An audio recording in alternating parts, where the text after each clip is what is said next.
On va commencer tout le monde. Merci d'être venu. Surtout, c'est la première fois qu'on présente une conférence du groupe du club étudiant Sœurs ETS. Donc, moi, je me nomme Philippe Fortin, responsable des opérations du club. Et on a aujourd'hui un invité spécial qui est en fait un collapsologue. Il s'appelle Cédric Michaud. Il a une formation en ingénierie et aussi en biochimie et originaire de la France. Et il vient nous présenter, l'effondrement de la civilisation thermo-industrielle moderne. Ça va être super intéressant. La conférence va durer 45 minutes avec un 15 minutes de questions. Puis ceux qui veulent venir et poser des questions plus en personne, ils vont pouvoir voir aussi en même temps par rapport. J'espère que cette conférence va éveiller des consciences chez certains, puis aussi des actions peut-être ou des idées innovantes chez d'autres. Donc, sans plus tarder, je vais laisser la parole à Cédric Michaud pour cette conférence qui est super intéressante.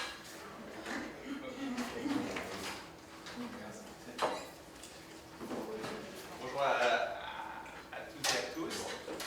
Je voudrais d'abord vous remercier parce que ça prend un peu de courage de laisser tomber une belle après-midi d'été pour une conférence de mauvaises nouvelles. Et puis je tiens aussi à remercier toute l'équipe de CRETS, notamment Philippe, pour sa gentillesse et son professionnalisme dans l'organisation de cette conférence. Alors on va commencer sans plus tarder par une petite vidéo introductive pour vous mettre dans le bain.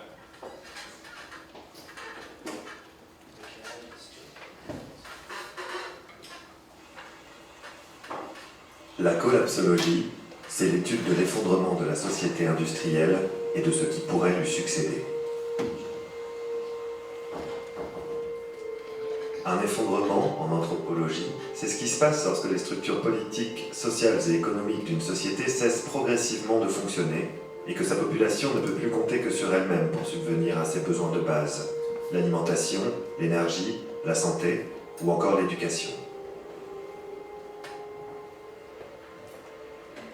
Dans l'histoire, les exemples d'effondrement ne manquent pas, de l'Empire romain à l'île de Pâques, en passant par l'URSS ou la Somalie, dont l'État a tout bonnement cessé de fonctionner au début des années 90. En 2015, les chercheurs Pablo Servigne et Raphaël Stevens publient un essai intitulé « Comment tout peut s'effondrer ». Ils y expliquent qu'un nouvel effondrement nous guette. Cette fois pas à l'échelle d'un pays ou d'une région, mais bien à l'échelle de notre société industrielle mondialisée. Baisse dramatique de la biodiversité, pollution de l'air et de l'eau, raréfaction des ressources, hausse des températures. Les deux auteurs décrivent un système Terre au bord de la rupture et y ajoutent une donnée alarmante. Les fondements de notre civilisation que sont le monde agricole, Internet, la finance, les routes de transport maritime ou encore le réseau bancaire international reposent sur ce système Terre et seraient trop fragiles pour parvenir à s'adapter durablement à sa dégradation. Enfin, ils seraient trop dépendants les uns des autres pour parvenir à fonctionner si l'un d'eux venait à tomber en panne un peu trop longtemps.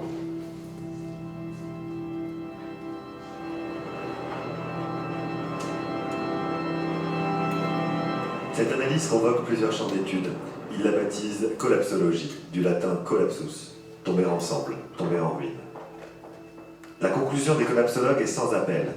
À moins d'un changement radical et immédiat de modèle de société, il est très probable que nous assistions de notre vivant à une série de catastrophes en chaîne entraînant l'arrêt progressif et généralisé de nos infrastructures.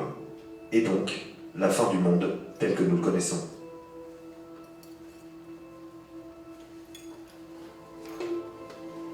Pour les collapsologues, la croissance verte et le développement durable sont des leurres. Au lieu de tenter de réparer un modèle de société voué selon eux à l'échec, ils exhortent leurs lecteurs à consacrer dorénavant leur énergie à inventer le monde d'après l'effondrement. Un monde de communautés locales autonomes et résilientes, consommant peu d'énergie, peu de ressources, donc peu de technologie.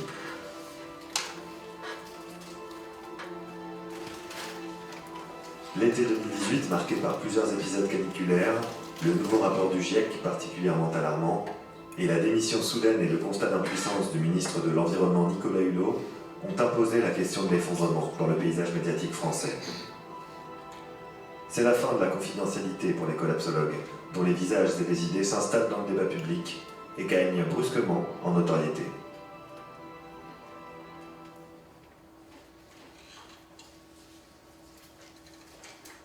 Voilà.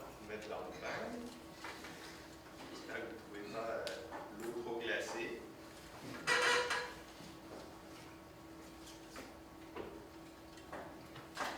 Alors, on va reprendre des petites leçons d'économie de base, mais vraiment basiques, pour voir comment on en est arrivé là.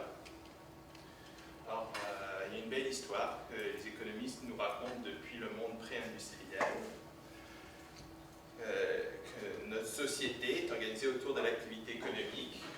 Que fait l'activité économique? Elle produit des biens, des services, et elle génère des revenus. Jusque-là, y a-t-il des gens qui sont plus interpellés que ça? Je crois que c'est très banal.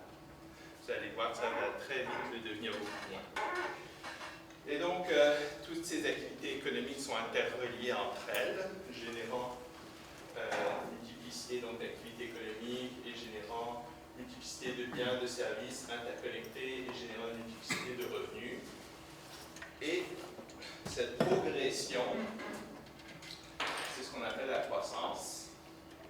Alors, qu'est-ce que c'est la croissance? C'est une augmentation du volume d'activité économique d'une année à l'autre. Quand vous avez 2% de croissance, on utilise le PIB pour mesurer cette croissance. L'outil de mesure est questionnable, mais bon, il est quand même assez représentatif du volume d'activité économique. Et donc, quand vous avez une croissance de 2%, ça veut dire que vous avez une activité économique évaluée en termes monétaires à 102% de ce que c'était l'année précédente. Ça, c'est des maths de base. Ça, c'est une suite géométrique avec une raison strictement supérieure à 1. On va porter ça sur un graphe. C'est exponentiel. Il n'y a aucun prof de maths qui vous dira le contraire. C'est une croissance exponentielle. Bon, maintenant, là, on va parler des vraies affaires. Toujours notre modèle de base du monde pré-industriel. Un monde pré-industriel où on considérait qu'il n'y avait pas de limite, où l'axiome de base était que la nature n'avait pas de limite. Bon, malheureusement, l'activité économique est alimentée par des ressources. Je vous mets au défi de me nommer des activités économiques qui ne se nourrissent pas de ressources de façon directe ou indirecte. Elle se nourrit aussi d'énergie. Je vous mets au défi de me donner une activité économique qui ne se nourrit pas d'énergie de façon directe ou indirecte et qui produit de la pollution, là encore, une fois de plus, de façon directe ou indirecte. Et bien sûr, ces trois déterminants sont sollicités de façon exponentiellement croissante aussi. Les ressources. Et une bonne nouvelle, les ressources sont renouvelables. Même le pétrole est une ressource renouvelable. Vous qui disent que c'est imbécile. C'est une ressource renouvelable parce que les processus biogéochimiques, a priori, sont encore là. Et il n'y a pas de raison pour l'instant de croire que dans plusieurs centaines de millions d'années, des stocks de pétrole ne se seront pas reconstitués. Non, mais par contre, c'est renouvelable, mais pas à une échelle humaine. Donc pour nous, on va considérer que c'est non renouvelable. Malheureusement, ces ressources sont exploitées à un rythme très largement supérieur à la vitesse de régénération. Que ce soit le pétrole, okay, que ce soit le minerai, okay, que ce soit les pêcheries, que ce soit les ressources forestières, que ce soit les terres arables, etc. Donc imaginez un étudiant de l'ETS qui est très chanceux, qui gagne à la loto. Il gagne 1 million. Puis cet étudiant est comme assez prévoyant et il décide de placer cet argent. Cet argent lui génère un revenu de, mettons, 30 000 annuels. C'est pas énorme. On ne pourra pas s'acheter une Tesla avec ça. Mais, par contre, il n'y a pas besoin de travailler. Il peut prendre son café chez Starbucks. Il peut suivre ses cours sans trop se stresser des résultats des examens. Et puis, il n'est pas si mal. Malheureusement, notre étudiant est un étudiant gourmand qui aime beaucoup faire la fête, qui aime beaucoup s'amuser et qui a un train de vie dépensier. De telle sorte que la première année, il a dépensé 27 000, la deuxième année, 29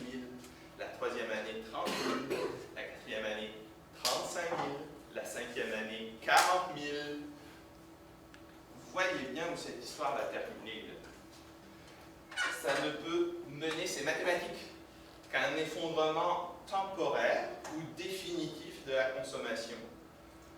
On a des exemples d'effondrement temporaire de la consommation, par exemple la morue en Gaspésie. Il y a quelques décennies, les bancs de morue étaient énormes. Mais maintenant, on n'empêche quasiment plus de la morue parce que les bancs ont quasiment disparu. Il y a encore des bancs résiduels qui ont beaucoup de mal à se reconstituer. On espère, dans quelques dizaines d'années, on espère qu'on pourra repêcher de la morue. La tourte, pour ceux qui connaissent, on connaît tous la tourtière de fin d'année, initialement c'était fait avec la viande d'un oiseau migrateur qui s'appelait la tourte. On l'a tellement chassé, il n'y en a plus une seule de tourte. Fait que maintenant les tourtes on les fait au porc ou au poulet. Alors je vous ai placé là un graphe pour vous quantifier la problématique de la consommation des ressources. C'est des données qui sont les données des Nations Unies qui sont exploitées par le Global Footprint Network.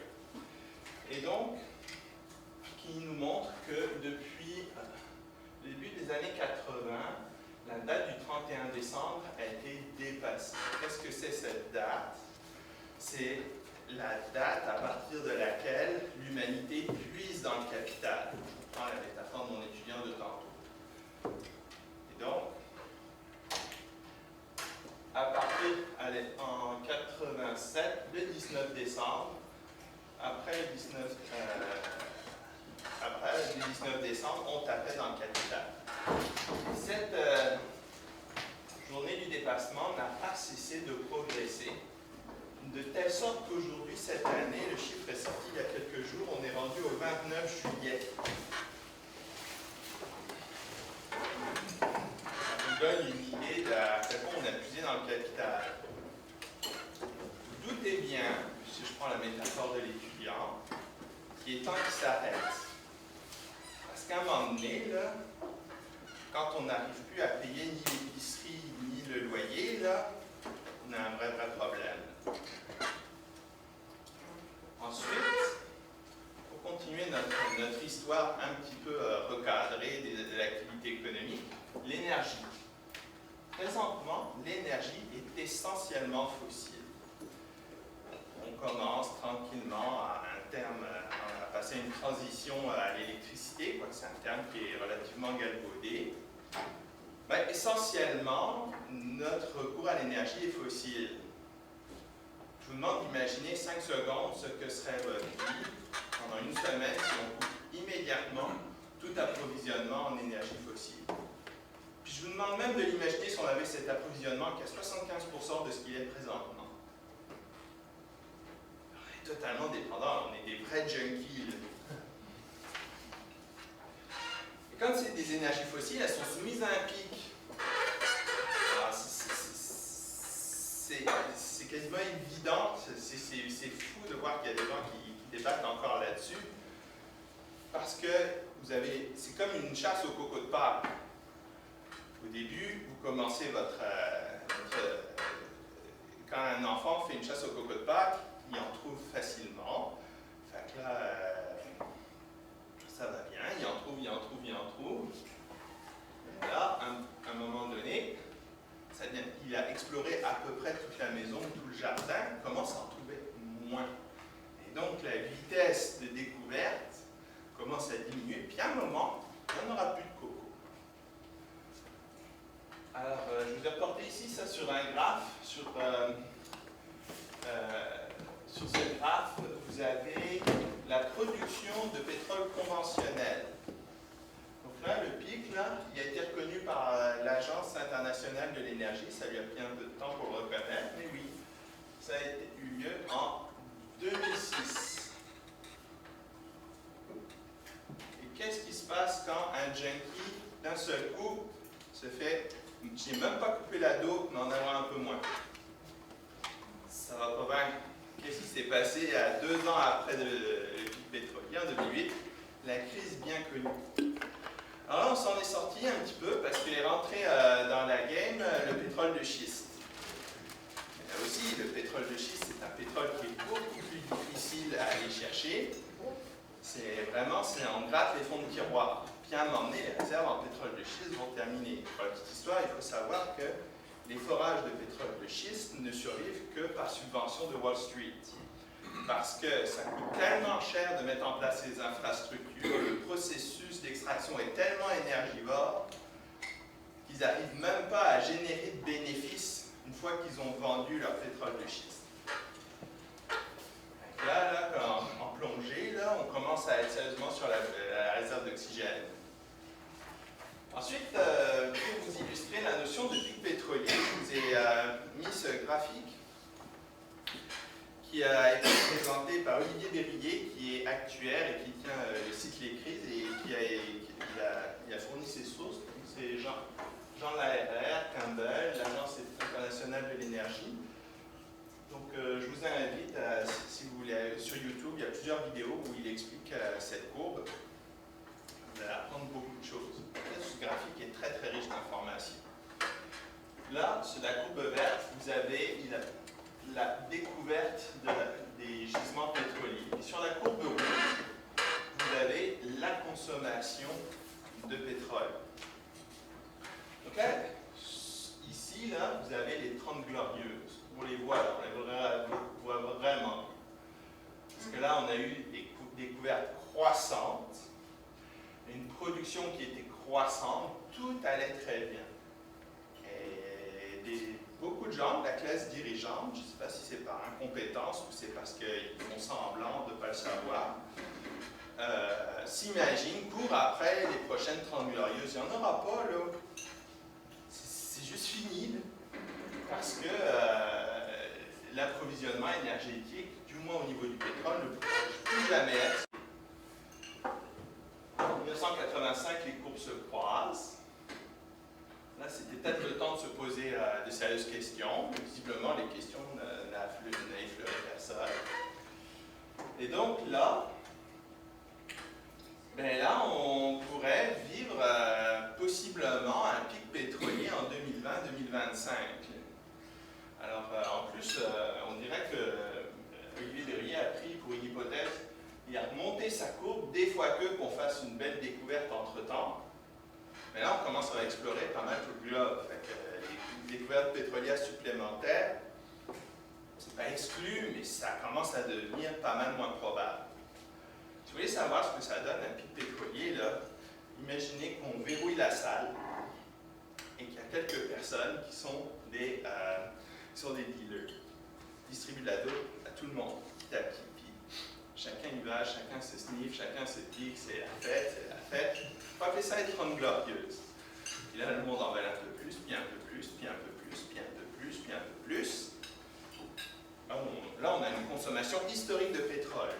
En août dernier, on a atteint la plus grande consommation de pétrole historique. Et puis, imaginez que le dealer est à court de dope. Puis qu'il se retrouve juste ne pas arrêter d'en distribuer, mais d'en distribuer un peu moins. Je pense que vous pouvez imaginer que l'ambiance va rapidement changer. En plus, ces énergies fossiles sont terriblement polluantes. Et en plus, il est trop tard pour faire une transition complète. Il faut que vous sachiez, quand on vous parle de transition énergétique, c'est une totale fake news. Il n'y a aucune transition énergétique qui a lieu de façon contrôlée présentement à l'échelle mondiale, parce qu'on ne fait pas de la transition énergétique, on fait de l'empilement énergétique. On met des éoliennes en marche, des panneaux solaires en marche, mais à aucun moment on baisse la consommation d'énergie fossile. On fait juste de l'empilement. On ne fait pas du remplacement. Là. Il n'y en a pas de transition. Voilà. La pollution maintenant. Donc le polluant qui est bien connu, c'est le CO2. Après le CO2 et le méthane. Ça, c'est celui qui est sur tous les front pages. Là, je vous ai posé un petit graphique. La source, c'est la NASA. Là. Je choisis bien mes sources. Et ils se sont amusés pour chaque mois de l'année, pour le mois de janvier, à ordonner les années les plus chaudes. Alors, Alors, l'année la plus chaude, au mois de janvier, c'était en 2016. Le deuxième mois de janvier, le plus chaud de l'histoire, c'était 2017. Le troisième, ça a été 2007, et ainsi de suite. Ils ont reporté ça sur tous les mois de l'année. Et ils ont coloré les années les plus récentes. Là, vous voyez bien là qu'il se passe quelque chose.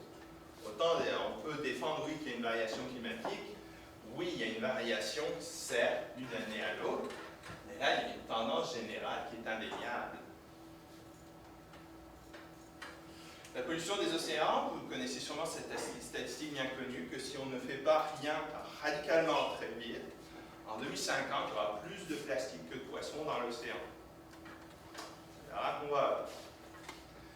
Et la pollution nucléaire, alors là, juste pour la petite histoire, on a fait des sous-marins nucléaires, notamment les Russes, bon les Américains aussi, hein, pas de jaloux, mais en tout cas les Russes, ont fait des sous-marins nucléaires, et puis ben, les sous-marins c'est comme tout le reste, ça vieillit, ça rouille. Ils sont allés les poser dans la mer de Barents, ils attendent là. C'est parce que il va se passer quelque chose à un moment donné. Et les Français ont jeté au large de la Hague des quantités industrielles de déchets radioactifs dans des bidons de métal avec du béton dedans. Mais là encore, je veux dire, la demi-vie des isotopes radioactifs, c'est plusieurs dizaines de milliers d'années. C'est pas vrai que toutes ces protections vont durer des dizaines de milliers d'années, c'est totalement irréaliste. Présentement, le lobby nucléaire fait énormément de pression pour dire nous on a une énergie propre. Ok, mais les déchets. Je veux dire, il faudrait qu'ils nous donnent une solution viable pour les déchets. Présentement, il n'y a rien partout. Il y a même Greenpeace qui s'est amusé à aller faire sauter des feux d'artifice sur le bord d'une piscine de déchets radioactifs pour montrer le niveau de sécurité de la chose. Et il y a aussi de nombreux types de pollution. Alors, vous êtes sûrement tous au courant que tous, autant que nous sommes, nous urinons du glyphosate, nous déféquons du plastique. Pour vous donner un ordre d'idée, il y a une étude qui est sortie il y a un mois, comme quoi on mangerait, en tout cas ceux qui sont le plus passionnés de repas prêts à manger, ça pourrait aller jusqu'à une ingestion de tous les microplastiques additionnés, ça reviendrait à ingérer 5 grammes de plastique par semaine. Ça, c'est comme bouffer une carte de crédit. Vous empilez 50 cartes de crédit devant vous, puis vous avez votre budget, vous avez votre lunch plastique pour l'année. Surprenez-vous pas si le système de santé travaille à fond. Hein. Je vous ai mis ces petits dessins là, pour détendre l'atmosphère. Je ne sais pas s'il va y arriver. Donc, il parle de lui-même. Je pense que vous arrivez à lire le texte. Est-ce que quelqu'un n'arrive pas à lire le texte? Oui. Alors, là, on a un chef d'industrie qui explique à son fils, « Un jour, mon fils, tout sera à toi. » C'est ça, parce que la loi du marché est excellente pour produire des biens et des services. Par contre, pour nettoyer, elle est beaucoup moins bonne. Pourquoi? Parce que l'acquisition, l'accaparation d'un bien ou d'un service est de nature privée. Je veux cet ordinateur, je veux cette bourse, c'est à moi. Par contre, nettoyer les océans, nettoyer la pollution nucléaire, c'est le problème de tout le monde. C'est pas juste mon problème, pourquoi moi je dépenserais? Il ne se passe rien. Alors, pour illustrer la situation, là, j'ai pris une capture d'écran du film Alien, le huitième passager. Parce que tout le monde connaît le film avec Sigourney Weaver. Là. Donc là, ici, on a le Nostromo. Puis la phrase de la campagne commerciale d'Alien, c'était « In space, no one can hear you scream ». Dans l'espace, personne ne va vous entendre hurler. Là, ce qui se passe, là, c'est que notre société bouffe le vaisseau. Pourtant, on a un super vaisseau. Là. Il y a plein de systèmes vraiment cool. Il y a la génération de nourriture, il y a l'épuration de l'air, il y a des systèmes d'épuration des eaux. C'est vraiment, on a vraiment un vaisseau de luxe là. Je veux dire, la NASA serait bien contente de pouvoir reproduire un vaisseau comparable. Puis en fait, dans les faits, c'est ce qu'ils font pour leurs projets de voyage au long cours. Ce qu'ils prévoient, c'est recréer de façon artificielle des systèmes s'apparentant au système de régulation terrestre. Bon, mais, je pense que vous avez pogné la joke. Là, c'est pas pour tout une capture d'écran d'Alien. C'est une photo de la sonde Cassini-Huygens prise depuis Saturne. Ce que vous voyez ici, c'est pas le Nostromo, c'est la Terre. Donc, on est pogné entre nous autres. Il va falloir qu'on règle ça. Alors, je vous ai préparé un petit film, un petit clip pour vous donner une illustration de la situation où on se trouve. C'est un extrait du film Force majeure.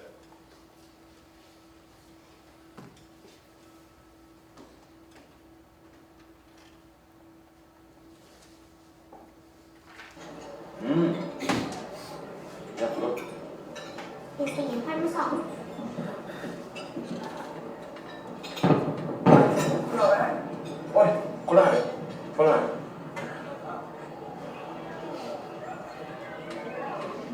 Det var sådär en lavin eller? Ja, det är kontrollerat. Alltså, ni är såna jäkla katter. Har du släppt? Ja, de vet vad de gör. Pappa! Ja, det är ingen fara.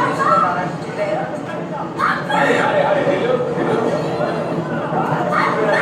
Harry!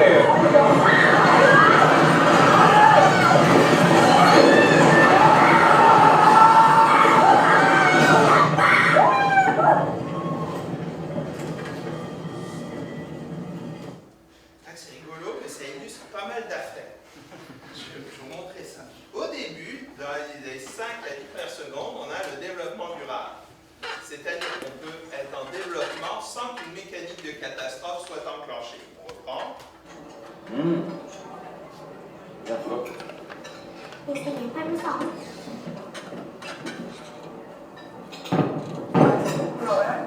Oj, Là, le développement durable vient de finir. Ça, là, c'est quand la date de dépassement a précédé le 31 décembre. Donc, ça 25, 20, 15 décembre, ça se corrige avec des mesures fortes. Et là, on n'est plus au 15 décembre, on est au 29 juillet. kolla här. Kolla här. Et là, on a ce qui s'est passé depuis 85, depuis la date de dépassement. C'est-à-dire que le système s'est dit tout va bien, tout est sous contrôle, sans qu'on s'inquiète. Har du släppt? Ja, de vet vad de gör. Pappa! Ah, il y a des gens qui ont commencé à s'inquiéter, appelons-les les écologistes, et puis les autres, notamment, on pourrait appeler la classe dirigeante, hein, parce que pour l'instant, les écologistes n'ont jamais eu la chance de diriger même.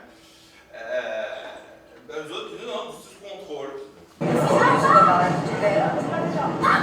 Si vous lisez la dernière déclaration du gouverneur de la Banque du Canada, pour lui, il y a une inquiétude à cause du taux d'endettement des ménages, mais tout va bien parce que la consommation est soutenue.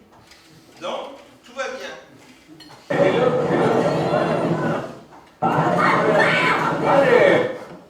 Voilà, bon, on va pas, si ça vous amuse.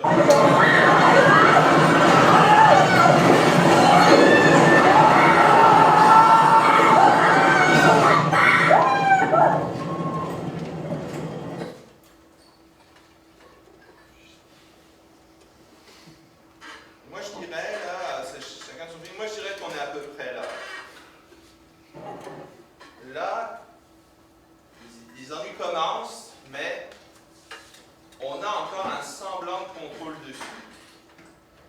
Et c'est sûr que si on reste sur la traque, là, c'est... En tout cas, si vous avez une solution à nous proposer pour qu'on s'en sorte en restant sous cette traque-là, vous êtes vraiment le bienvenu. Vous allez rendre service à beaucoup de gens sur la planète.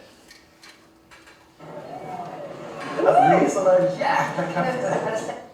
Voilà, on va reprendre la présentation, puis on va se permettre de rêver un petit peu, parce que des mauvaises nouvelles, bon, pas que ça non plus. Prenons le temps de rêver un peu. Alors là, on va faire pourquoi les gens marchent dans la rue tous les vendredis. C'est-à-dire qu'on va supprimer l'énergie fossile, quoique c'est toute une gageure, se maintenir notre mode de vie tout en supprimant les énergies fossiles, mais mettons qu'on y arrive. Vous voyez là, on remplace les énergies fossiles par une énergie propre, sans restriction de puissance ni d'approvisionnement. Cool, hein?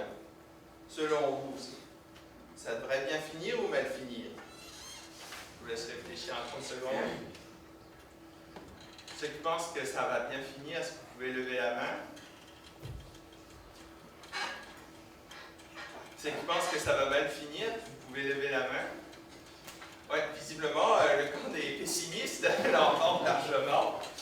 Tout ce qui se passe, c'est que si on stimule à fond l'énergie de ce bord-là, c'est qu'on n'a plus aucune limite sur ce processus. Ouais, c'est cool, ça fait plein de revenus, plein de biens, plein de services, mais on va griller les ressources de la planète, le temps de le dire, et générer une quantité astronomique de pollution. Bon, on va faire un tour de passe-passe en disant qu'on pourrait utiliser notre source d'énergie pour gérer la pollution, puis ça ensemble. Est-ce que tout est foutu? Mon avis personnel, c'est que non. Parce que si tout était foutu, je resterais chez nous à jouer avec mes enfants. Je ne perdrais pas une après-midi à venir à l'ETS. Mais par contre, il est temps de se réveiller. Je pense qu'on ne va pas régler le sort de la planète ni le sort de la société cet après-midi. Il est vraiment temps de se réveiller. Et surtout, en ingénierie, vous l'avez certainement compris de nombreuses fois, pour définir une bonne solution, il faut bien comprendre le problème. Vous comprenez que le problème, ce n'est pas la source d'énergie fossile. J'espère qu'à la fin de cette conférence, vous l'aurez compris. Les gens se focusent là-dessus, et ce n'est pas ça le problème. Le problème, c'est la religion de la croissance. Religion de la croissance, et notamment, ce que les croissantistes refusent de comprendre, c'est que les variables du modèle sont interdépendantes. Alors, vous avez les transhumanistes. Alors, eux, les transhumanistes disent plus loin et au-delà, la technologie va nous sauver. Pourquoi pas? Ce qu'ils oublient, c'est que pour mettre une telle quantité de technologie à l'œuvre, il va falloir mobiliser une quantité astronomique de ressources. Il va falloir mobiliser une quantité astronomique d'énergie. Que ils disent pas de problème, on va mettre des éoliennes, on va mettre des panneaux solaires. Ou aux menottes. Faire des panneaux solaires, ça mobilise des ressources. Pour extraire des ressources, ça mobilise de l'énergie. Pas si simple que ça, là. Parce que il y a des gens qui vont dire oui, mais les métaux, on peut les recycler. Non. Présentement, la technologie utilise assez peu de métaux purs. Elle procède à des alliages. Une fois que votre alliage est fait, c'est comme si vous êtes dans votre cuisine, vous mélangez de la farine, du sel, du sucre, vous faites ce que vous voulez faire avec, puis après vous dites je veux récupérer la farine. Ça peut s'imaginer, mais là on fait face à des problèmes énergétiques. C'est de la thermodynamique, là. Alors on a un autre problème aussi, c'est qu'on a une ressource qui est renouvelable, qui est la ressource du vivant. Les plantes, les animaux. Et ça, avec la pollution, notamment le dérèglement climatique, mais aussi la pollution chimique, on est en train de menacer ces ressources. Fait que là, bousillant cet équilibre du vivant avec la pollution, on est en train de menacer les ressources futures, qui pourtant étaient des ressources automatiquement, enfin, qui étaient renouvelables. Il suffit d'en prendre soin, quoi. Pour vous donner une idée de la perte de capital, présentement, on est à un taux d'extinction de 200 espèces animales et végétales par 24 heures. Demain, vous regarderez votre montre à la même heure, vous saurez que 200 espèces ont définitivement disparu de la planète. Ça, c'est 1000 fois le taux d'extinction naturelle. c'est pas une dynamique qu'on va arrêter en faisant pipi sous la douche ou en mangeant un steak de moins. Est-ce qu'un autre avenir est possible? Oui, bien sûr. Vers où il faut tendre? Ben, là aussi, c'est pas de la politique, c'est de la thermodynamique. Là. Il faut se prendre à un état stable, où les ressources sont renouvelables. Présentement, notre taux de consommation est tellement violent que toutes les ressources peuvent être considérées comme non renouvelables. Parce que, comme je vous disais, si vous avez sur votre compte 1 million, ça vous génère 30 000. Si vous consommez 40 000 ou 50 000, c'est sûr que ce n'est pas renouvelable. Il va falloir qu'on diminue drastiquement notre consommation. Arrêter de vivre à crédit. Qu'est-ce que c'est du pétrole? C'est l'énergie solaire à crédit. C'est l'énergie solaire qui a été emmagasinée par des organismes vivants qui ont sédimenté, qui ont subi un certain traitement géologique, et ensuite on en bénéficie, mais ça va terminer. C'est avec ce qui va rester l'énergie solaire qu'il va nous falloir fonctionner. Ça, là, à la vitesse qu'on consomme, il n'y en a plus pour longtemps dans la transition. C'est pas quand on. Je veux dire. Là, c'est le temps de réagir. Visiblement, la classe dirigeante n'en a aucune envie. Parce que ce que je suis en train de vous dire, puis c'est pas du tout de la politique, j'espère que vous le comprenez, c'est de la dynamique des systèmes, de la thermodynamique pure. Ce que je suis en train de vous annoncer, c'est la fin du capitalisme de votre vivant. Rien de moins. Bon, je ne parle pas du communisme. C'est pas parce que notre chambre, on en a marre qu'elle soit peinturée en blanc qu'on va la peinturer en noir. Mais si le capitalisme va requérir des réformes tellement drastiques, si on veut échapper à une catastrophe totale, qu'on ne pourra plus appeler ça du capitalisme. Et donc maintenant, le temps est venu de l'adaptation profonde, la deep adaptation, pour faire face aux chocs qui s'en viennent. Il va y avoir des chocs à la vitesse d'adaptation que c'est requis, c'est inévitable.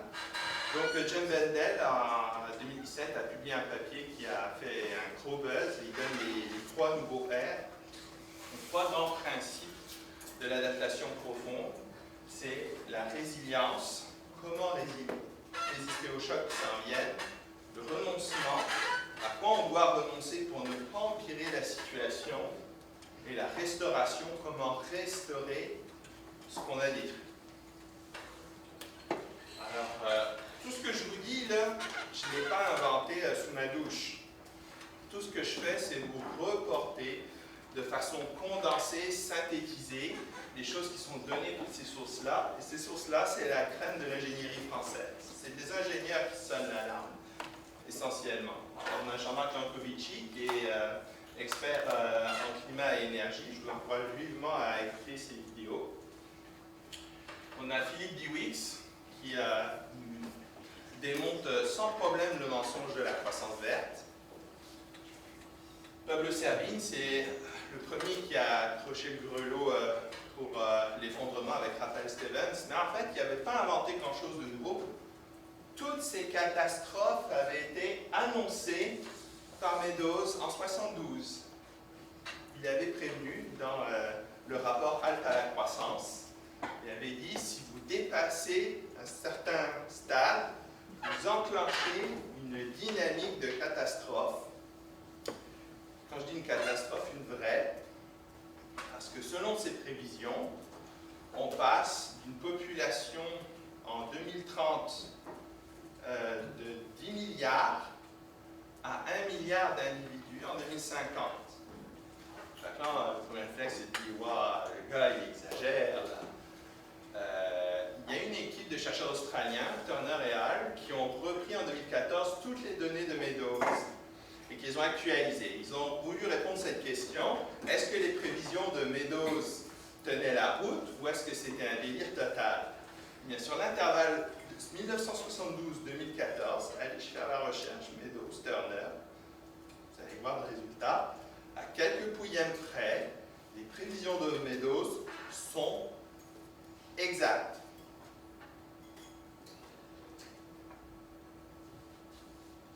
exactes. On ne sait pas si elles seront exactes en 2030-2050. Mais 72-2014, il ne s'est pas trompé, le gars. Ça donne quand même un grand span sur lequel il aurait pu se tromper.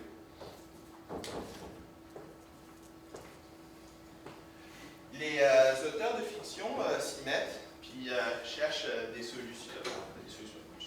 Je m'égare. Cherchent des modélisations pour essayer de nous faire réfléchir à quel type d'effondrement on pourrait faire face. Alors, moi, ma fiction préférée là-dedans, c'est La Servante écarlate, et de très loin. Mesdames, Mesdemoiselles, si vous ne connaissez pas la série, je vous invite fortement à aller la voir. Parce que là, on parle de la remise en cause de vos droits. Ni plus ni moins. Il y a la version française de Occupy qui est disponible ici sur tout.tv. Alors, ça là, c'est des auteurs norvégiens qui se sont imaginés. Il faut savoir que la Norvège est le principal fournisseur de pétrole pour l'Europe. Ils se sont imaginés qu'est-ce qui arriverait si la Norvège, suite à une catastrophe climatique, vivait une prise de conscience et disait « Oh, nous là, on slack le pétrole, on arrête les exportations de pétrole, mais ils ont fait comme un petit saut dans la science-fiction, on met en place des centrales atomiques au thorium.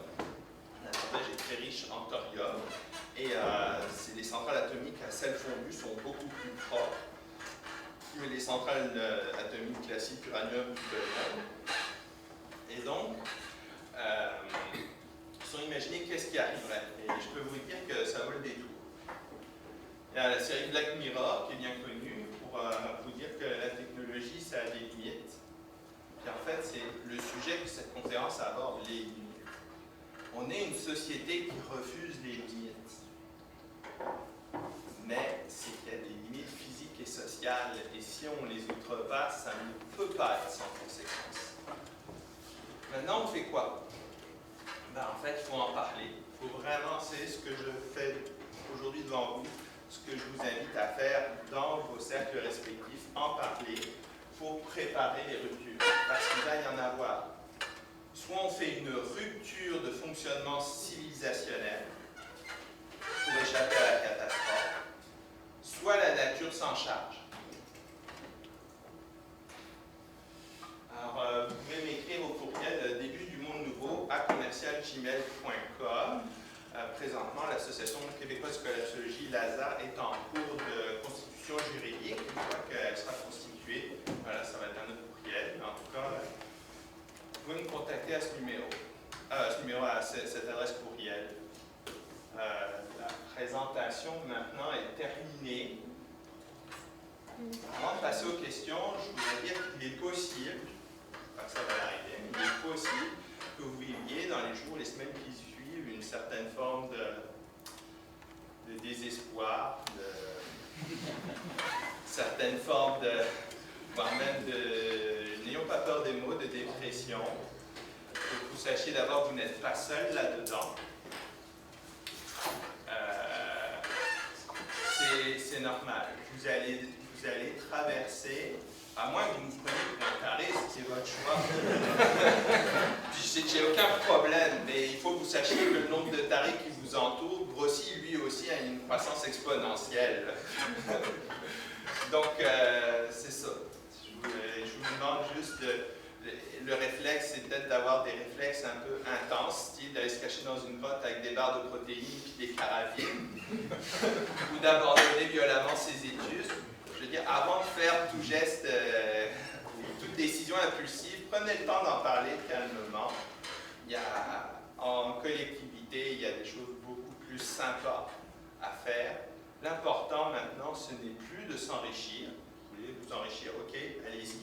Vous allez courir comme un âne après une carotte au-dessus d'un précipice. Le problème, ce n'est plus de s'enrichir. Le problème, c'est de vivre heureux. C'est encore possible. Maintenant, il y a des solutions à ça.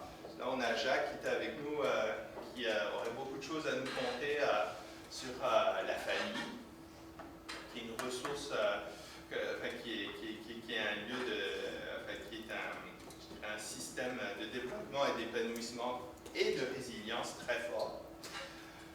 les amis, c'est ça, maintenant le temps est venu de créer du lien, créer des choses qui nous nourrissent sans consommer terriblement. Il y a aussi la permaculture, en tout cas plein de choses. Je pourrais vous faire, si ça vous intéresse, si vous êtes demandeur, vous pouvez vous diriger vers Philippe, puis on peut faire une conférence sur qu'est-ce qu'on peut faire pour sortir de ce mauvais pas, parce qu'on peut les faire. Mais dites-vous que ce n'est pas en vous privant d'une sortie au Walmart par mois que ça va changer quelque chose. Voilà, les questions.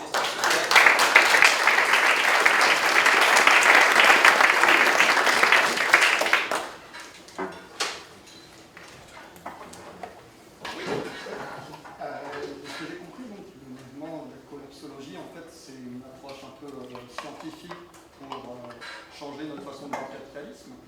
Et je dirais que la force de la science, c'est comme d'avoir une revue par les pairs, publiée dans des journaux.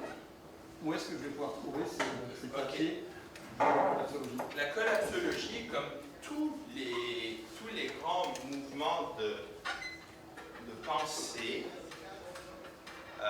ne s'est pas constitué immédiatement de façon formelle avec revue par les pairs. Donc, ce qu'il faudrait, c'est former des départements de collapsologie, des chaires de recherche en collapsologie, des publications en collapsologie, et puis qu'il y ait une revue par les pairs. La collapsologie n'est pas une discipline. Au stade actuel, je ne dirais pas que c'est une science, c'est une approche de pensée. Et cette approche, ce n'est pas de la science dure, c'est pas des maths, c'est pas de la physique, c'est pas on répète l'expérience 40 fois et c'est indubitable, il ne peut arriver que ça. C'est ce que j'appellerais une science molle. Une science molle dans laquelle on a injecté énormément de sciences dures. Vous reprenez ma conférence là, je veux dire, les 4/5e, c'est de la dynamique des systèmes, des maths, de la thermodynamique. C'est pour ça, c'est toujours délicat quand vous dites c'est remettre en cause le capitalisme, c'est pas l'objet de la collapsologie. La collapsologie n'a pas pour mandat de remettre en cause le capitalisme. La collapsologie se donne pour mandat d'étudier l'évolution de la civilisation thermo-industrielle et c'est une évolution vers le déclin. De façon thermodynamique, on ne peut pas échapper au déclin. Maintenant, comment on fait pour échapper à quel genre de déclin on veut vivre? Est-ce qu'on décide de rester avec le capitalisme jusqu'à ce qu'on ait terminé de tout s'entretuer? C'est une option. Si quelqu'un peut nous présenter comment le capitalisme peut survivre tout en assurant le développement harmonieux de chacun, il est bienvenu.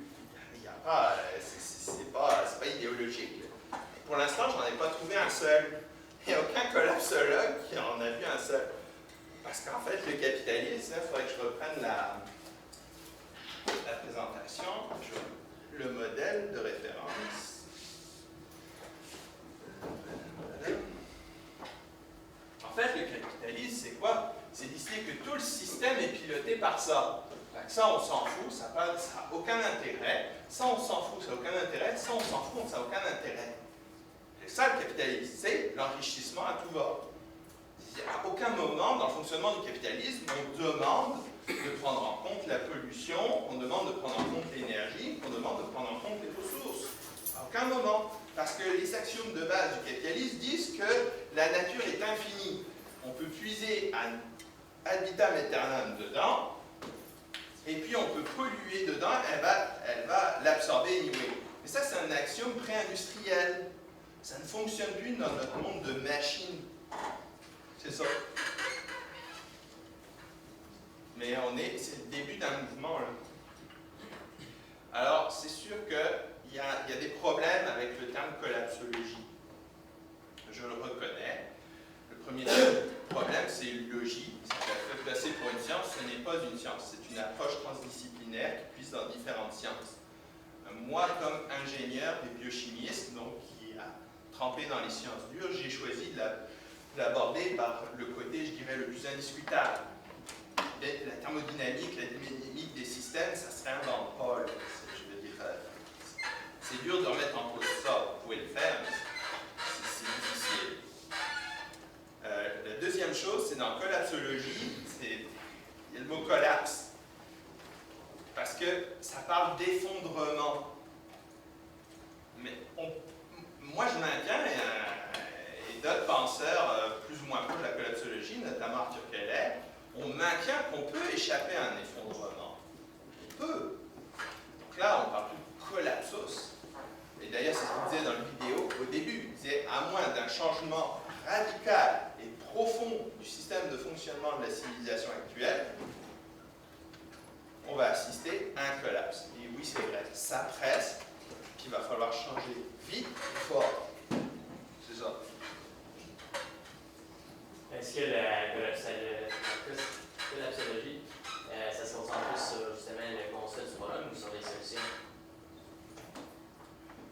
Je dirais que, en tout cas, Meadows, qui est en fait le gars qui a théorisé tout ça, c'est essentiellement placé sur les problèmes. Et je parle plus actuellement. Pablo Servigne, qui est la version qui en fait transmet un petit peu de façon approfondie et documentée et qui bénéficie du constat. Meadows, ce n'était que des prévisions. Ils insistent sur le problème. Moi, personnellement, et beaucoup de gens, et même Meadows est encore vivant, s'intéressent aussi à des solutions. Mais si la solution, c'est maintenir telle ou telle façon de fonctionner pour maintenir en même temps et un capitalisme effréné et une société de consommation, j'irais même plus loin, simplement maintenir la société de consommation, ça ne marche pas. Ça, c'est la thermodynamique, c'est pas de la politique. Vous l'avez vu, là, la vitesse de l'épuisement des ressources, la vitesse d'épuisement de l'énergie. Comment voulez-vous qu'on continue à consommer comme on fait à cette vitesse-là? On va voir de notre vivant, qu'on le décide ou non, des changements drastiques. Enfin, soit on les choisit de façon contrôlée, c'est ce que je suggère de faire, soit les changements seront non contrôlés, ça va être la nature et les conflits intercommunautaires qui vont régler ça.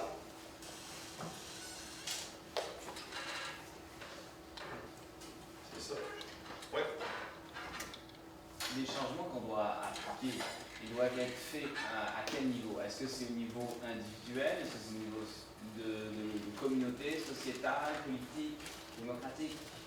Ben, ça pourrait faire l'objet d'une autre conférence, hein, Philippe? Mais, écoutez, moi, les changements individuels, j'y crois. J'en ai fait des changements individuels. J'ai viré zéro déchet, j'ai viré vegan, j'ai viré minimaliste. Alors, une coupe que j'ai oubliée, là. Je suis désolé, mais c'est... Parce que la vérité, c'est que, ben oui, je suis locavore aussi. Moi, je vois bien là où je vais m'approvisionner en légumes. Je vais dans la section du fond bio. J'achète des légumes juste au Québec. Ben ça, là, ça veut dire que, en plein mois de janvier, j'achète pas de céleri.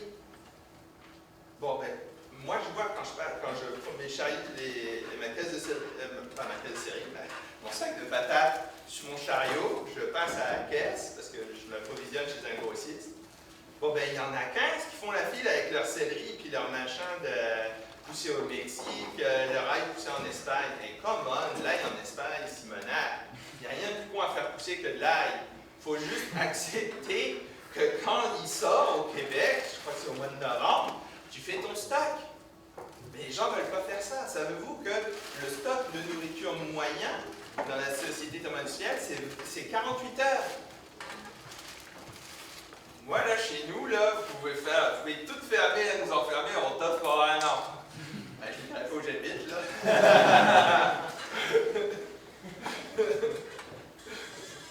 Mais non, mais c'est ça. Fait que moi, là, les changements individuels, j'y crois pas. Alors maintenant, et c'est en fait la question notamment que pose la série La Servante écarlate. Ça ne parle pas que du droit des femmes, ça parle aussi d'une dictature verte. Et eux autres, clairement, ils disent bon, ben, les gens refusent de mettre en place ce qui est nécessaire. C'est nécessaire pour sauver notre peau. On le fait, on l'impose de façon radicale et violente. C'est très très drôle parce que dans la série, il y a des flashs où on les voit faire le tour des universités.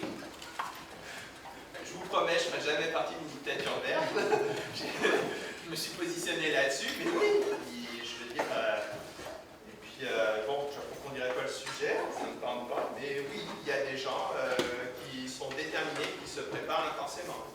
C'est une réalité, c'est pas dans les films. Merci beaucoup. Ça me fait la conférence. C'est une chose pour rester pour quelques questions